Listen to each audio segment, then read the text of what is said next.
Okay, thank you. Let me introduce myself. My name is Ika Yulia Wijayanti. I am from Silvemeter. First of all, I would like to thank IRSA organizer for the opportunity to present this paper. Today, I would like to present our study about measuring disaster recovery, a lesson learned from Aceh post-tsunami, Indonesia. I have divided my presentation into 4 sections. The first is introduction. Data and methodology are in the second section. I will look at the result in the third section, and I'll focus on the conclusion in the final section. Okay, to begin with, let's start the introduction by looking at the complexity of post-disaster recovery effort. Despite the damage in the post-disaster condition, there is an opportunity to promote a higher development level known as Build Back Better principles. However, post-disaster recovery effort is a dynamic and nonlinear process. Often, the complexity of the disaster recovery process take multiple years and involve large amount of aid. So that to ensure that the change made by post-disaster recovery effort is much better than those in the pre-disaster condition, monitoring and evaluation over time are essential to track the recovery status. Unfortunately, limited measurement standard and lack of longitudinal data make the possibility of monitoring post-disaster recovery effort over time is quite difficult. This paper used a composite index, namely Disaster Recovery Index or DRI, as an alternative metric to measure post-2004 Indian Ocean tsunami recovery process in Aceh, Indonesia. At least there are 3 reasons why Aceh is an interesting case to study. Its location was near the epicenter of 2004 Indian Ocean earthquake and tsunami, caused such several impacts. According to Rofi, Dosi, and Robinson, writing in 2006, more than 100,000 deaths, 37,000 were missing, and more than 500,000 has been displaced by the end of March 2005. And at the time of the disaster, Aceh also had been struggling with almost 3 decades of separatist conflict caused such huge poverty. As a result, Aceh faced multi-layered disaster, so that the recovery effort was expected to be the opportunity to redevelop Aceh to a better condition. Okay, let's move to the second section, data and methodology. Here is the DRI framework we proposed in this paper, we used in this paper. The first step in constructing DRI is specifying the recovery sectors and indicators. Next, we need to determine the indicator weights, represent its priority in recovery needs. DRI has 2 weighting formula. First, indicator weights by sector, which has a total of 100% of each sector. And the second one is indicator weights for all sector or composite index, which has 100% for all sector. DRI set a dummy value expressed as 1 and 0. And in each indicator, there are criteria to assess the recovery progress. An indicator is recovered if it meets the criteria and given a score of 1. And from this recovery criteria, we get the percentage of value of recovered indicator toward a total sample. So the sector DRI and composite DRI are calculated by multiply the percentage value with the indicator weights. In this paper, we use 5 sectors of recovery, refers to post-disaster recovery, post-disaster need assessment guideline by National Disaster Management Agency or Badan Nasional Penanggulangan Bencana (BNPB). The sectors encompass housing, infrastructure, livelihood, social, and environment. For example, housing sector is recovered if the type of house wall is brick or wood, the type of floor is not dirt, the toilet facility has a septic tank, and the drinking water is obtained from a safe source. And the criteria is also applied for the other sectors. Here's the data we use in this paper. Longitudinal data in post-disaster recovery setting is quite rare because the high cost needed and the difficulties to track the displaced survivor. Fortunately, we have one of it. In this paper, we use study of tsunami and aftermath recovery or STAR data. It is a large-scale longitudinal survey data represent the population living along the coast of Aceh and North Sumatra in post-2004 Indian Ocean tsunami. Of course, you can access the public use data on STAR data website. I put here. And in this paper, we selected 61 household pet sample for analysis. And STAR has categorized affected area into 3 levels, namely light, medium, and heavy damage area, so that we can compare the recovery process between these 3 areas. Now let me show you the result. Here is the composite DRI result. From this chart, we can see that there is a different trend between 3 affected areas. The light damage area had a highest level of recovery in the first wave, or around 5 months. The first wave data was collected around 5 months after the tsunami. But subsequently, the recovery decreased by about 0.33% from 64.86% to 64.53%. Meanwhile, both of medium and heavy damage area have increasing trend of recovery. The medium damage area recovery increased by 2.05%, while the heavy and become the highest recovery level, reach the highest recovery level. And while the heavy damage area increased by 7.45%, and despite the level of recovery, which still the lowest, the recovery progress reached the best by 7.40%.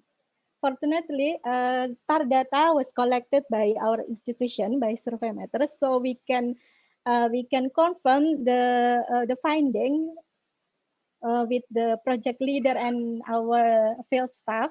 So from the evidence From the field study, we confirmed that the recovery effort between 19 months after the tsunami was still dominated by emergency response phase, such as provide temporary shelter, provide designate extra, so that maybe that recovery effort was not very relevant with the light damage area, which had mildly affected by the disaster.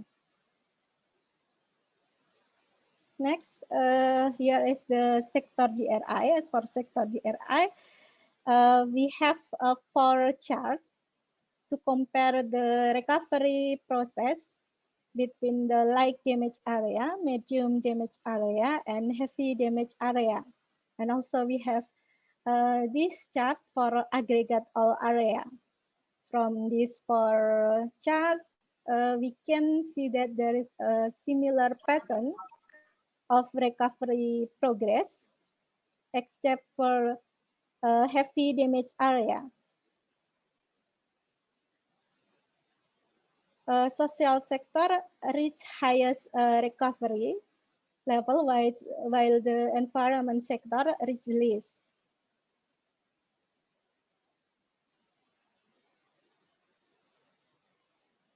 Here is the more clear chart.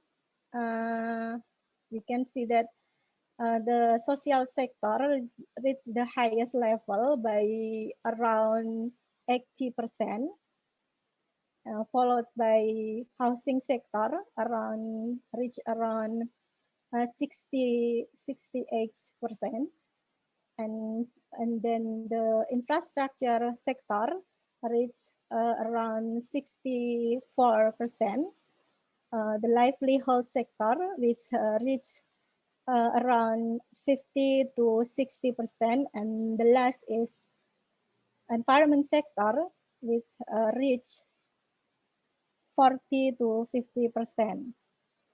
And here is for the other areas.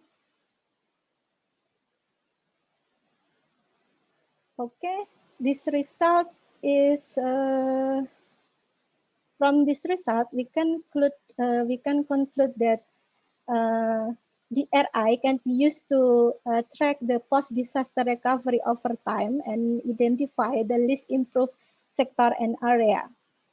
And we applied it to the Aceh case, and from that case, we learned that the different degree of damage and sector has different recovery trend.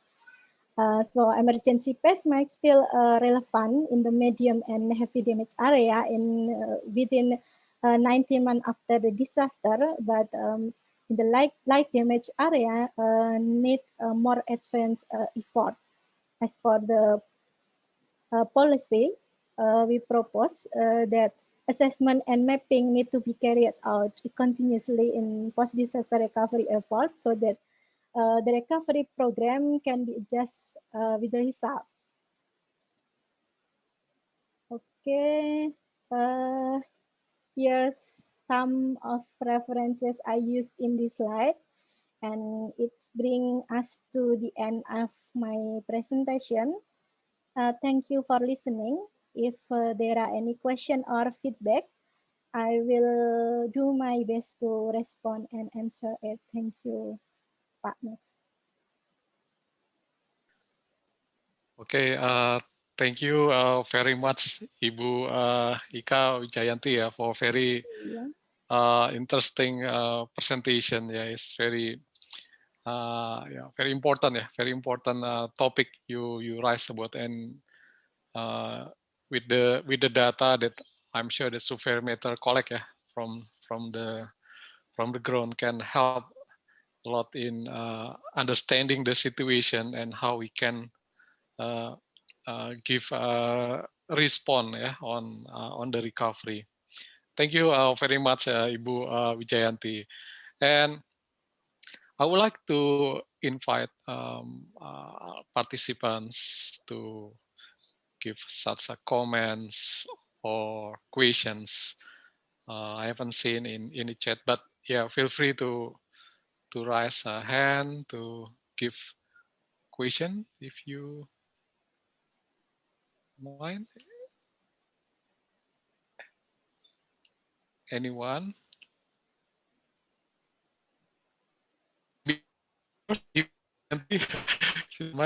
Okay, I think it is interesting, yeah, to see how the each pillars, yeah, changing, yeah, in the first survey and the second survey. I would like to see on the issue on social, yeah, social sectors. Yes. Why the index in social sector is relatively higher compared with others?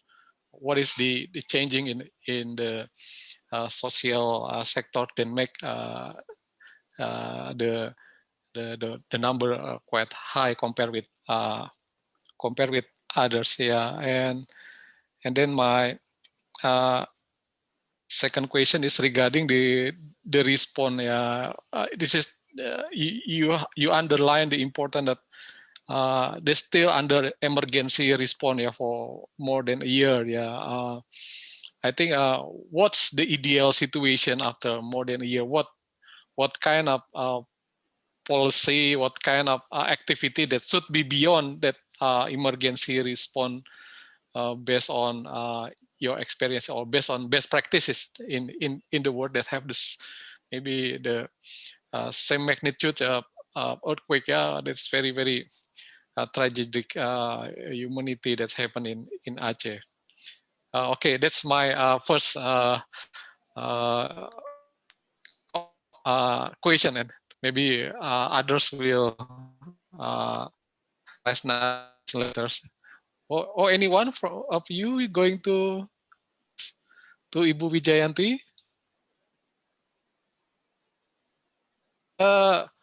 Yeah, there's one, Pak Novat, ya, from Pusat KMP MIK, ya, kompak. Oke, kompak, ya. Oke, Pak Novat, please, ya. Please. That's the second question, please. Yeah. I think my question is in line with what Pak Max already mentioned about what is the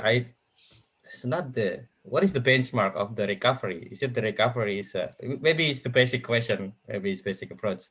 As if we talk about recovery, is it like we going back to the previous before the earthquake, or with the target and certain target? That's the first question. So I think this is your research is also important because we know that Indonesia is very prone to the natural disaster, maybe the earthquake, forest fire, and then flood, etc., etc. So I have some questions about the first. What do you mean with the dominate with the emergency response in the recovery? Is it what's the phase of before recovery? Is there any like step by step before? It's like sorry, it's a basic question, but I'm not in this field, but I'm working on the forest fire paper, so maybe it will enlighten me in other perspective. Please, thank you. Okay, thank you very much, Pak Novat. Pak Novat, I come from what affiliation? Kompak, this is? No, Pak. Oh, what is it? Is it Pusat KPMAK, is Pusat Kajian Pembiayaan Manajemen Asuransi Kesehatan. Oh, yeah, okay. Health financing, basically health financing and insurance, yes. Oh, okay, excellent, good. Thank you, Pak Novat. Yeah. Okay, Ibu Wijayanti, please, time is yours, yeah. Okay, I'll try to answer your question, Pak Max. The first one is related the social sector. Okay. Yes. Yeah.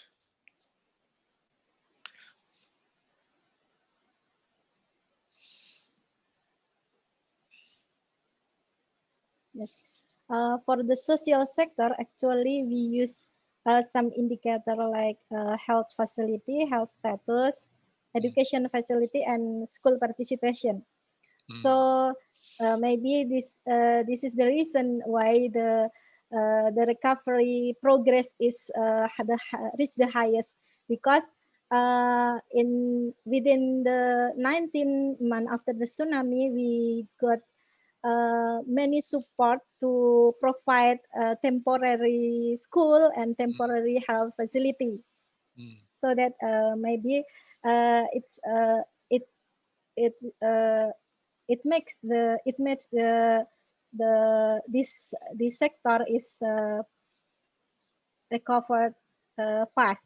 But in the second wave, I mean in 19 months after the tsunami, the survivor were moved back to their initial home.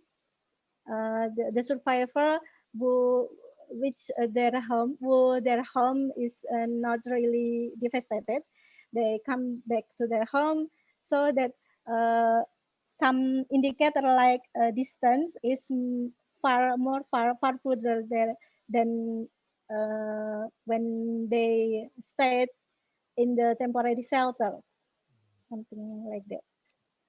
Okay. So that we can see from the chart the social sector progress, social sector is decreased from the first wave to the second wave. And for your second question, I'm sorry, can you repeat the question, please? Yeah, regarding the emergency. Okay. Yeah, emergency response. Can you elaborate that Okay. more? Yeah. We here I also here my co-author who is the project leader in this data collection also here, and Okay. I hope if I made mistake in answering your question, he can help me. Okay, is it okay, Mr. Max? Sure, no problem. Okay, Yeah, I will answer first. Sure. From our first study, we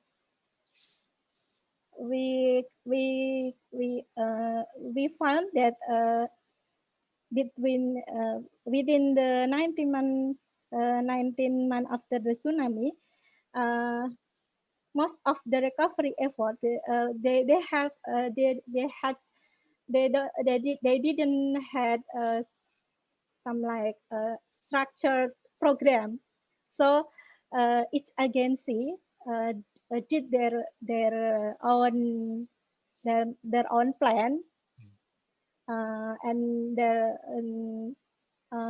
sure it's they choose the easiest programs, such as provide basic needs, provide temporary shelter, temporary school, and temporary health facilities. Then provide more sustained facilities, such as building renovation, road renovation, or home renovation extra. Maybe if I made mistake, Pak Cecep, can you add some explanation? Okay.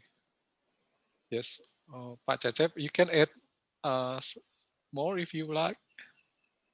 Or Or is my answer enough, or is the right answer? Yeah. For me, it's enough. Yeah. Okay. Yeah, maybe the next one from Pak Pak Novat. Pugo. Pak Pugo, yes. Yeah. You asked about the benchmark, something like that. Yeah. Yes. Okay.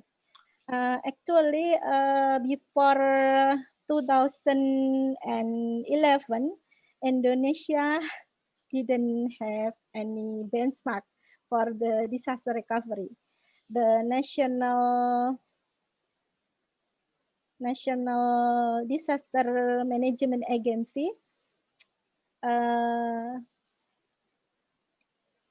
issued the post-disaster needs assessment guideline in 2011, so that we have no benchmark before that. So in this paper, we use this guideline to try measure the recovery process in Aceh.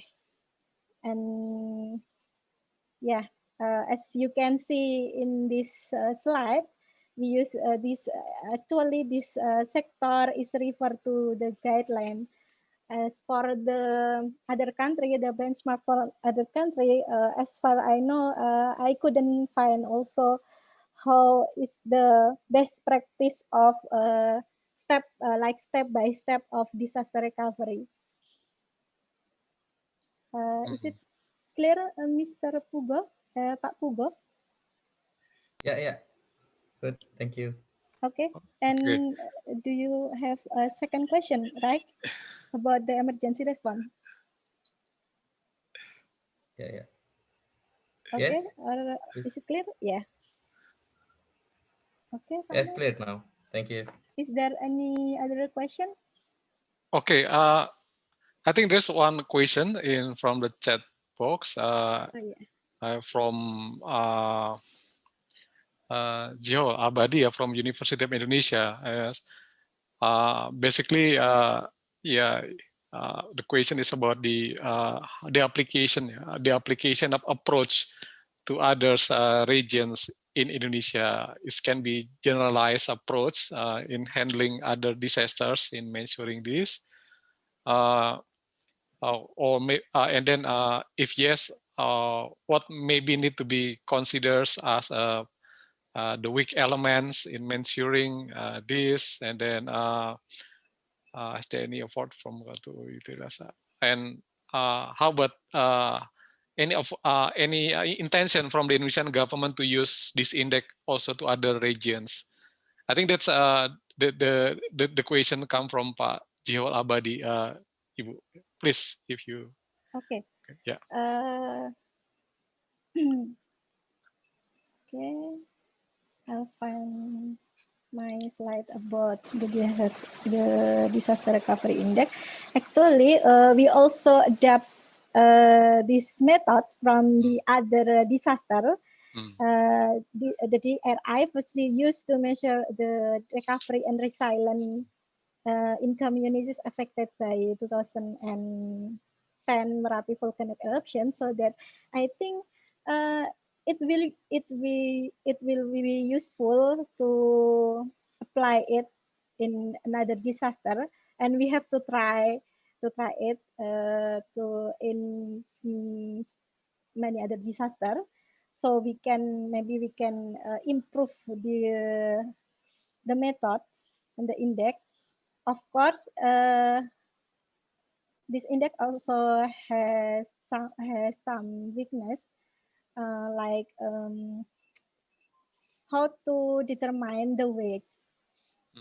But the researcher can adjust the weights based on the priority of the disaster recovery sector and disaster recovery indicator in each sector. If they want to apply it in the other disaster type. And for the question from the last question about this index actually is constructed by a collaboration of our institution, Surveymeter, and the National Disaster Management Agency, or BNPB, and the UNDP. So I think our institution, our government institution, also have a hope in this measurement method. But as far as I know, this index, we haven't improved this index to the maybe more and so in this paper we actually I would like to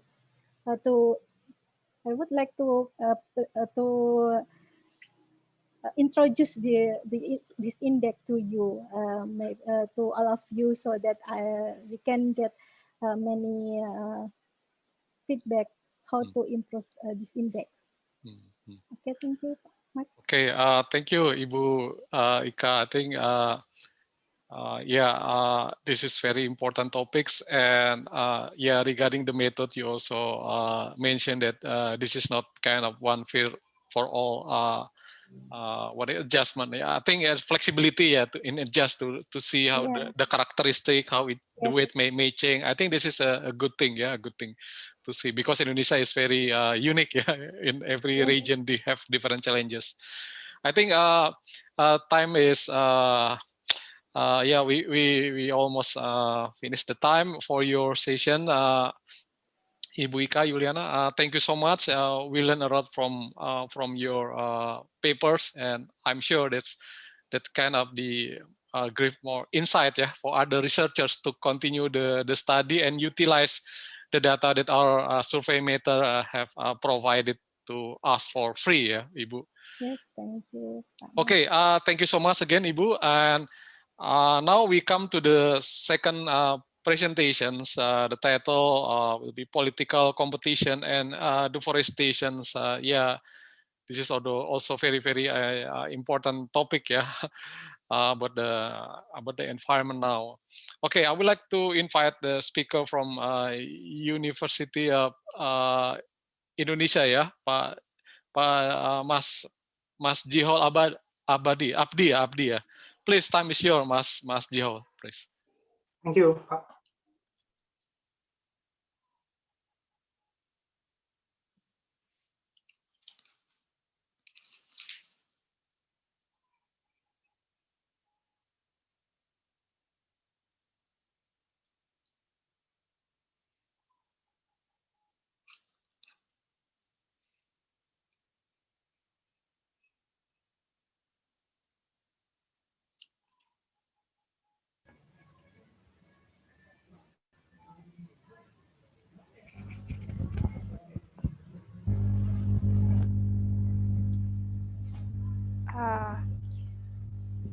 Good afternoon, panelists and IRSA participants. We are Harnum, Raka, and Ziaul Abdi from Universitas Indonesia.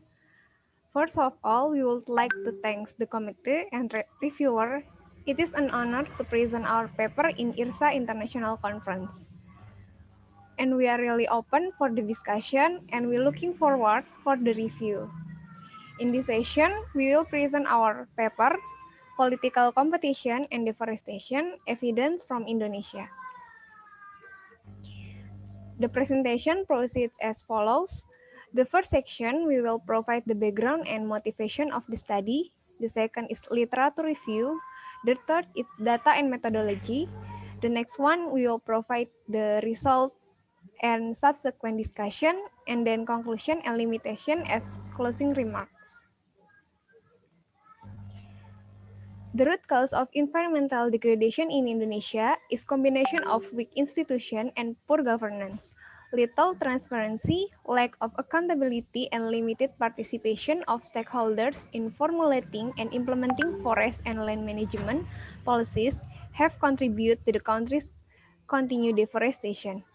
As a result, over the last 2 decades, the country has lost 207 kilohectares of its primary forest, and this is equivalent with 153 amount of carbon dioxide emission.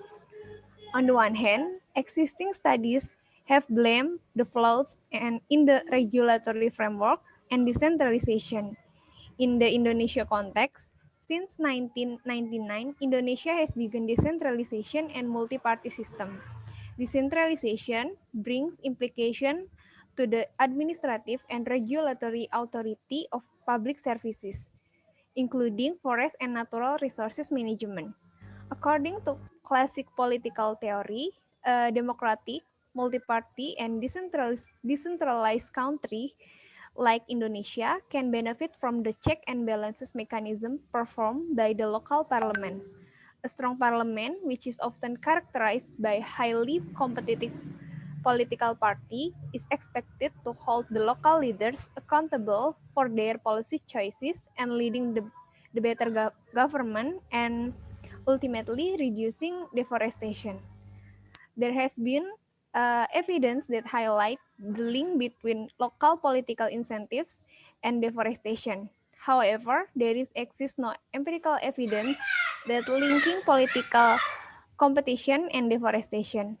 And therefore, our research attempt to explore the relationship between political competition and the rate of deforestation in Indonesia. There are several literature that explore the relationship between environmental management, government, and environmental outcome, just like deforestation.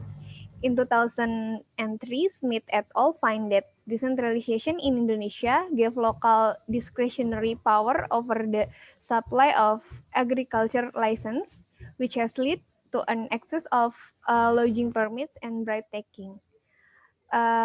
In 2001, Palmer also argued that rent seeking from illegal logging in Indonesia is higher.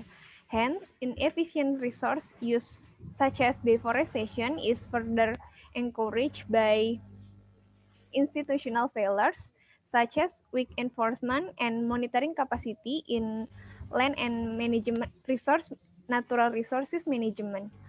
On the other side, according to several literature about political competition and the check and balances imposed in a well-functioning democracy restrict the ability of governments to engage in rent-seeking behavior, while the accountability of government to taxpayers leads to more business-friendly rules and regulation.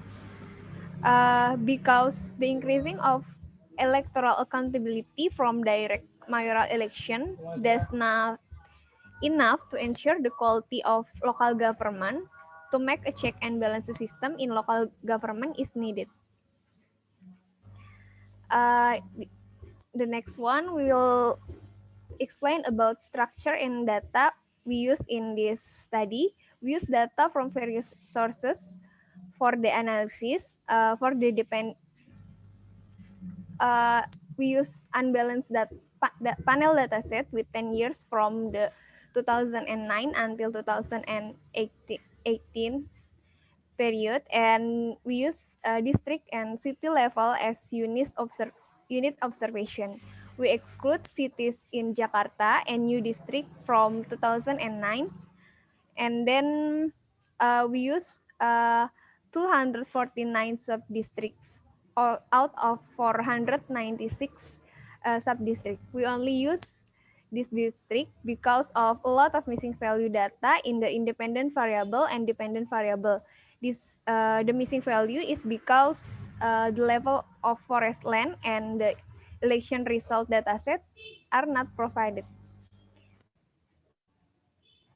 For the definition and source of the data, we use data from various sources in this analysis. For the dependent variable, we use deforestation rate.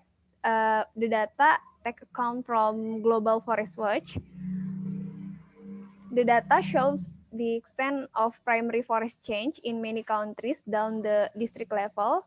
And then the main independent variable used in this analysis is two indices that represent competition, political competition at local parliament. We use polarization and fractionalized index. The index was calculated from number of seats obtained from political party at the general election in local parliament or DPRD. We obtained the data from KPU RI.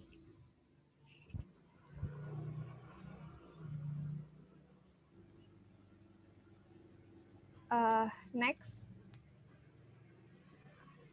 Okay, before moving forward, Harnum, can you please enlarge the screen, please, to the full screen? Okay, thank you. Bapak Ibu, this paper uses Chu measurement to represent political competition in the local parliament by adopting the index proposed by Montalvo and Reynolds Poirot. We introduce two indices here. The first is political party fractionalization, and the second one is political party polarization. The indices was constructed using the number of chairs obtained by political party from, and we obtained the data from the election result in 2009 and 2014. These two indices represent two different political competition dimensions. The first one, the political party fractionalization, will represent the number of parties in the parliament or how fragmented the parliament is. Meanwhile, the political party polarization index represents the quality of a political party system, or explaining how extreme the political party differences are. Next slide, please. In conducting this analysis, we use fixed effect panel data regression, and we employ both district and district fixed effect and also year fixed effects. Next slide, please. Okay, before moving forward to our main analysis, let me walk you through these figures to better understand our data.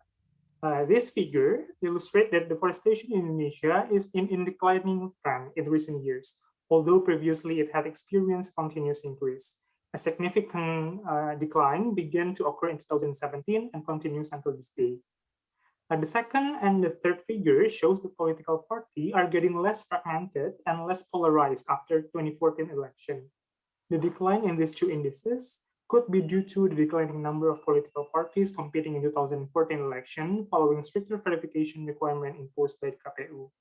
And the last figure shows you that the relationship between political party fractionalization and political party polarization is nonlinear.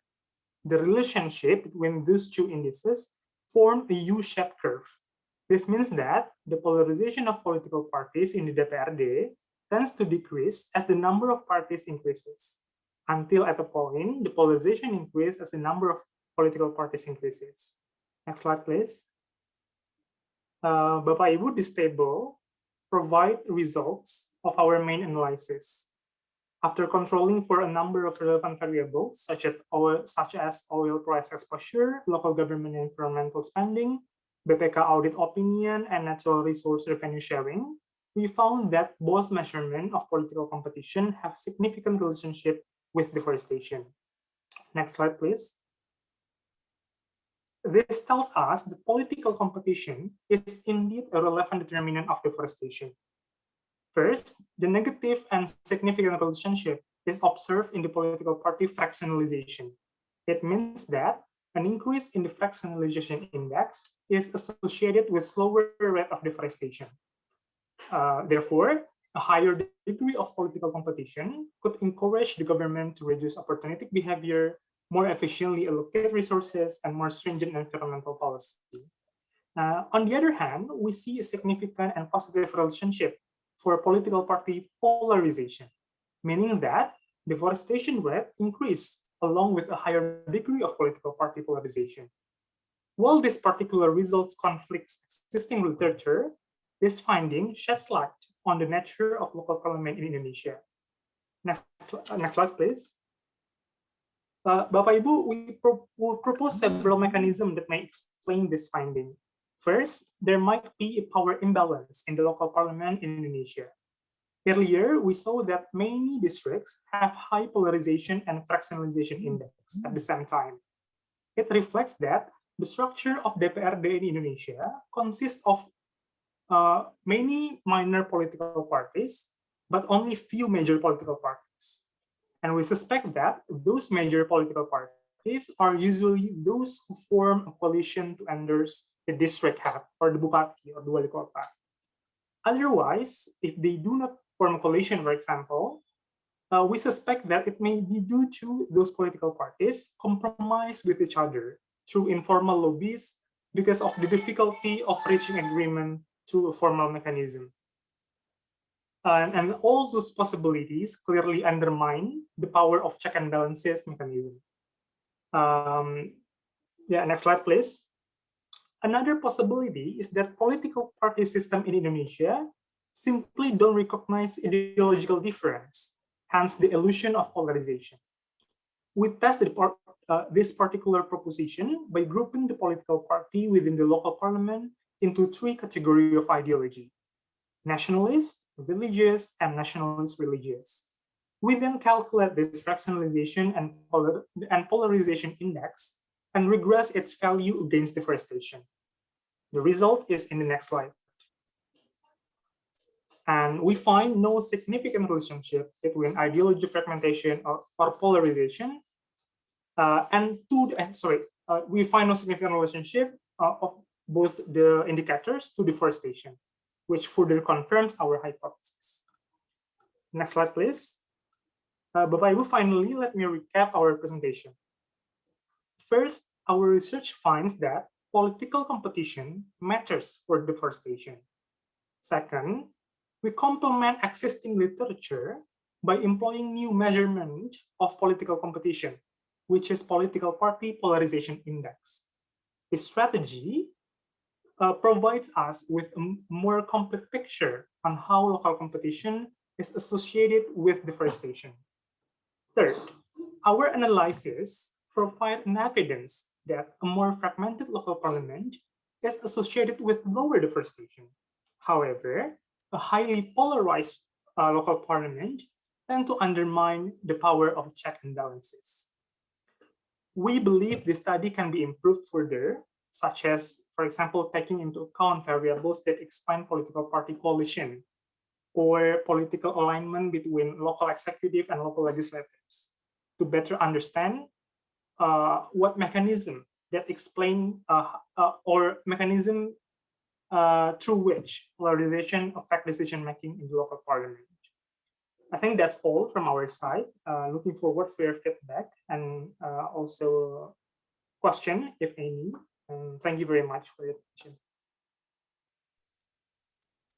Okay. Over to you, Pak Maxi. Yeah. Okay. Thank you so much, Pak Jihol, Harnum, Raka, for presenting this paper. I think this paper is very insightful, and can bring a lot of argument, why deforestation has become a kind of the challenge, the challenge of developments, and you raise a lot of problem, regarding the fragmentation and so on. Okay, thank you so much. And then okay, I would like to invite maybe the participant from the floor to give comment or questions. So yes, feel free to give your opinions or idea about this one. Is anyone? Or maybe don't know, maybe Pak Edi, are you going to say something, Pak Edi, or others, maybe Pak Cecep, others? So maybe while we are waiting for others giving comment, I would like to have us such a question. I think we believe that it may take more time, to change the concentrations, maybe also the structure party. This still need more time, because it is not easier to do that. But the studies show that it is matters, the construction of politics, And then, is there any another way, to minimize the deforestation? The changing in political structure may take more times, in the region to be more balanced. Is there another way to give another power to control these ones? It seems that the now central government taking kind of forest management to the central government instead of giving it to the local. Do you see this is also another opportunity to slowing down the rate of deforestation in Indonesia? And then I don't know, how do you also how do you capture the role of civil society? I think I think both civil society and bureaucratic office also have kind of similar power in terms of also media and others. To how do you taking care this also another variables in the model? Is it possible to see another way to protect our forests? Okay, that's my my question. Please, if you have going to answer this one, yeah. Okay, thank you very much, Pamex, for the questions, and it's really interesting and also important question. Let me answer it by one, and my colleagues may jump in to answer the question also. The first question related to, we acknowledge and we will really acknowledge that to change institutional aspects, such as the structure of DPRD and also the political party system, take a long time. And we don't know yet when it will, and when would it happen. So your question is basically, what is the low-hanging fruit? What can we do in the short term to disincentivize people to deforestation, to doing deforestation? Partly your question answered this question also, Pak, because in recent time we know that central government take the responsibility in issuing the license to open, basically to people open perkebunan sawit, for example, which may contribute to deforestation. And in recent years, we know that the central government is currently imposing moratorium. So the license is really limited, or there's no new license is issued. And we think that really affect the deforestations. If you see our earlier table, earlier chart, shows that since 2017, we experienced a decreasing trend. We see a decreasing trend of deforestation, and the government has claimed partly the main cause of this declining trend is that their policy to imposing moratorium for issuing license. I think that's one of the low-hanging fruit that we can consider. And related to the second question, the answer may be related to the second question as to how society, a civil group, media also play a role in push down the deforestation rate in Indonesia. And also we acknowledge that, and it is very possible to do another research to capture and to measure how those stakeholders can play a role to minimize or push down more deforestation in Indonesia. But it's still beyond the scope of our studies, but it's really possible to measure how those part of society can take role in this collective effort. My colleague maybe want to jump in. Okay, maybe I can add some explanation from Abdi. For the civil society, maybe we acknowledge that our model is still limited because maybe the data limitation that it's such a concern for us to capture the civil society one. But indeed, for the issue of the bureaucratic aspect, we already captured by BPK audit, because even though we know that BPK audit is still too limited because it just captured the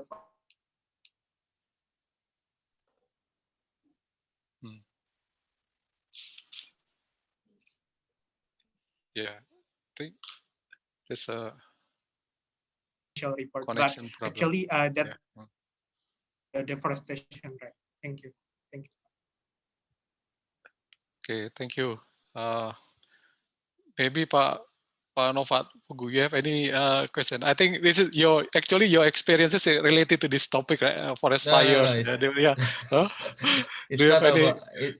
Yeah, actually, this is the last chapter of my dissertation. Okay. But not yet ready. But I'm glad that I find this paper from these young researchers. Yeah, They know very earlier interesting. than me. Yeah, actually, I just Google it and then found that maybe you already mentioned in your presentations paper by Cisneros Terzic. Maybe this just working paper, but I think it's the same 2020. It's the same pattern. But I just wondering how because you're mentioning about the political parties, but I don't know which have the stronger authority to issuing a license at the first. I don't know at first. The second is what type of policy implementation that we can get from this. I mean, do you promoting more parties or more more diverse parties or something like that at second. And I interesting I interested into your data actually. The first is I was so try to use the first about your deforestations, though the Cisneros Tarsis maybe doing the different data, but the BPK and data audit, is it available in district level? Is it the laporan LHP, laporan hasil LHP for the LKPD? Is it that you what you mean?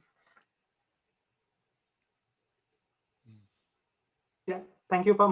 Maybe we can start from the last question. Raka, maybe you want to answer directly on BPK data. Okay, for the audit BPK, we use the data from BPK. So there are wajar tanpa pengecualian and all things about the financial report. So we rank it. So the higher value of the audit BPK, it means that the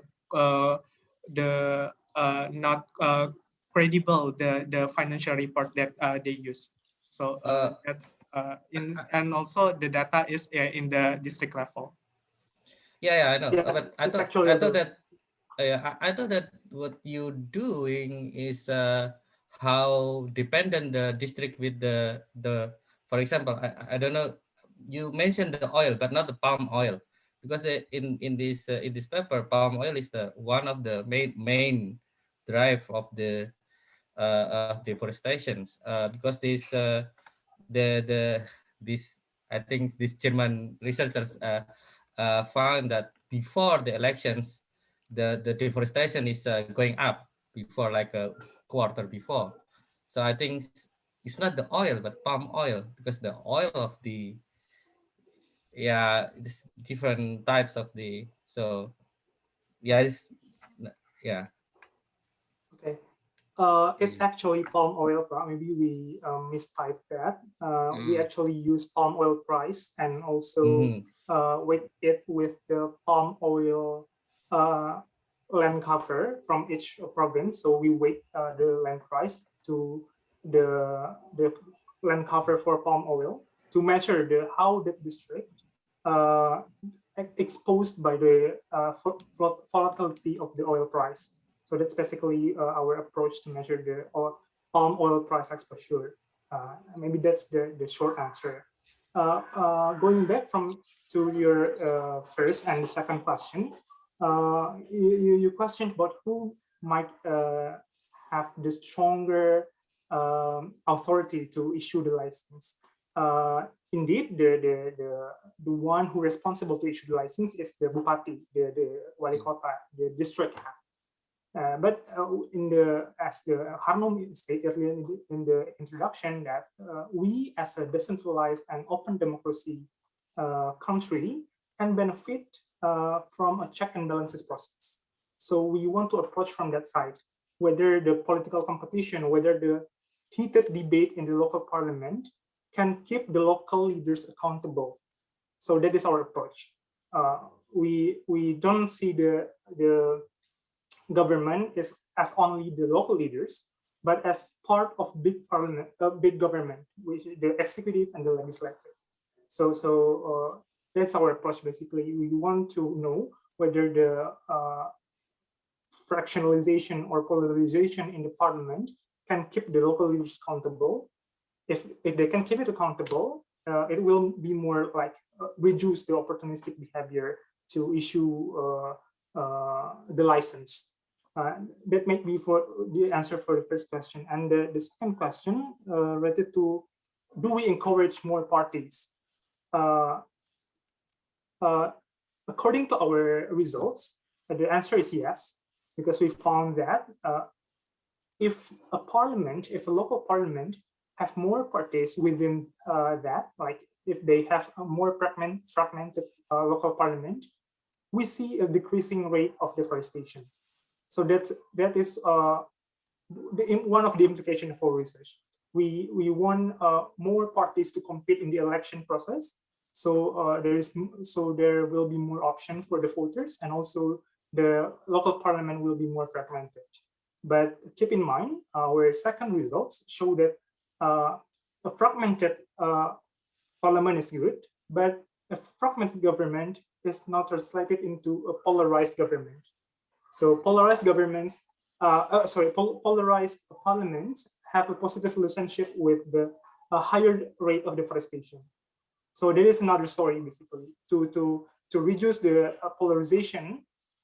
We want more polarization actually, but the polarization in Indonesia, the polarization that measured by our index, is not yet capable to measure the heated debate in occurred in the parliament. So that what we acknowledge in our limitation, because we has yet to take into account the coalition, the aspect coalition, and also the alignment, whether the local leaders and the major political parties in the parliament are from the same party. That is our next step maybe for the develop this paper. Thank you, Pak. Yeah. Yes, very very good comment, yeah, Pak Jihol. I really appreciate your idea and argument about that once. Yeah, I also remember that number not indicate the quality. Yeah, so one of my research, I try to break down the characteristic of member, yeah, to see they are come from the party or from the business sectors or the professional or what kind. So I think I also take into account the control of the quality of the parliament member, yeah, to see how that one. Maybe that can be another issue for research, yeah, in the futures. I think there's another question come from Ibu Ambarsari, yeah, from the chat. I think it's quite related actually. She asked on the appreciation on your presentation, and then she asked about the political party, include political party with my link to business in the region. So how actually the connection, yeah, between political party and the business in the region. So that's why we need to look how the connection, how the member and so on. And then other things also which might link to the business in the region. The business party might link with permit for mining or open land in the area. Yeah, you have any comment on this issue, Pak Jahul, Mbak Hanum, or Pak Mas Raka? Yeah, please. This will be the final one, yeah? Please, yeah. Okay. Thank you, Ibu Ambarsari. This is really eye-opening comment. Actually, we haven't thought about it yet, about this one yet, about including the business, the link between the political party and the business and in that region, because that's what matters actually, the connection between the political officials and also the business. And for this paper, for this current research, we have yet to take that into account, but it's really possible to do that. Yeah, maybe we need more elaboration. We need more time to do that actually, and we need to collect the data. But it's I think it is really a really good idea to include this aspect also, because that's what actually matters within the nepotism, or I'm sorry, the collusion between the politician and also the business people. That what mostly determines the license, the issuing of license. Maybe my colleague Raka or Harnum want to add. Okay, anyone from the team? You're going to add something or enough? Okay, I think we come to the end of this session. Unfortunately, this another topic that very important. It's about utilization of natural resource and gender relation. But unfortunately, Ibu Waromi Josina cannot attend, due to other reasons. So we miss her presentations. But of course, although we only have 2 presenters today, I think we have very excellent, excellent paper, excellent information. I think it's encouraging us to study more, about the topic. Again, I would like to thank you. I would like to thank you to Ibu Wijayanti, and then also to Mas Jihol, Mbak Hanum, Mas Raka. I think you contribute very good paper, on this issue, and I hope your paper can be published soon, with other version, with other version with more information from our discussion today.